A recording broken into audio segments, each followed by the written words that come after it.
Sir 4-5 months back మనం ఒక కాన్ఫరెన్స్కి out of country వెళ్ళాం. ఆ రోజు రాత్రి లైట్గా ఫీవర్ వచ్చింది. పక్కనే ఒక హాస్పిటల్ ఉంది, వాకబుల్ డిస్టెన్స్ అన్నారు. నడుచుకుంటూ హాస్పిటల్కి వెళ్ళిపోయాను. కొంచెం చాలు సార్. ఆ హాస్పిటల్ చాలా డీసెంట్గా ఉంది. అక్కడ ఒక స్టాఫ్ అటెండర్ నన్ను స్ట్రైట్గా డాక్టర్ దగ్గర తీసుకువెళ్ళి స్కాన్, బ్లడ్ టెస్ట్ అని ఒక స్లిప్ రాపిచ్చి నన్ను ల్యాబ్కి తీసుకెళ్ళాడు. విద్య గారు, ఆ టెస్ట్లన్నీ ఫినిష్ అయిన తర్వాత పక్కనున్న ఫార్మసీ నుంచి ఆ మెడిసిన్స్ అన్ని తెచ్చిచ్చి ఏ మెడిసిన్ ఏ టైంకి తీసుకోవాలనేది క్లియర్గా ఎక్స్ప్లెయిన్ చేశాడు. నేను అడిగా, ఈ టెస్ట్కి, మెడిసిన్స్కి, డాక్టర్ కన్సల్టేషన్కి ఫీ ఎంత అని. ఇట్స్ అబ్సల్యూట్లీ ఫ్రీ అన్నాడు. నేను సీఎం అని తెలిసేమో అనుకున్నా. హౌ డు యూ నో మీ అని అడిగా. హూ ఆర్ యూ సార్ అన్నాడు. అసలు ఇది గవర్నమెంట్ హాస్పిటలా లేకపోతే కార్పొరేట్ హాస్పిటలా అని అడిగాను. It's just a hospital sir అన్నాడు. అందరికీ ఇదే ట్రీట్మెంట్ అన్నాడు. సిక్కేసింది సార్ నాకు.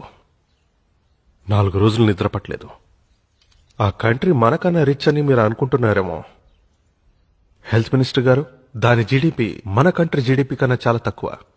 అక్కడ ఉన్నది మనకి లేనిది ఏంటంటే నిబద్ధత. ఆ క్షణంలో నేను ఒక రెవల్యూషనరీ డిసిషన్ తీసుకున్నాను. మన స్టేట్లో ఉన్న ప్రజలందరికీ కార్పొరేట్ అని, గవర్నమెంట్ అని తేడా లేకుండా ఒకే రకమైన నాణ్యమైన ఉచిత వైద్యం.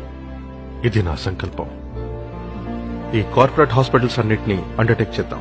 ఏమంటారు హోమ్ మినిస్టర్ గారు? సార్, సడన్ గా నాకు అర్థమైంది. ఆ గవర్నమెంట్ మీద విపరీతమైన ఆర్థిక భారం పడుతుందంటారు. అంతే కదా, ఓ పని చేద్దాం. మనం ఇచ్చే సంక్షేమ పథకాలన్నీ ఉన్నాయి కదా సిఎస్ గారు, అవన్నీ ఎత్తేద్దాం.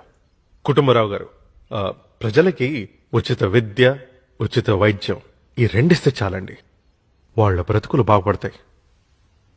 ఈ సంక్షేమ పథకాలన్నీ ఎత్తేసినందుకు రాబోయే ఎలక్షన్స్లో మనకు ఓటేరంటారా?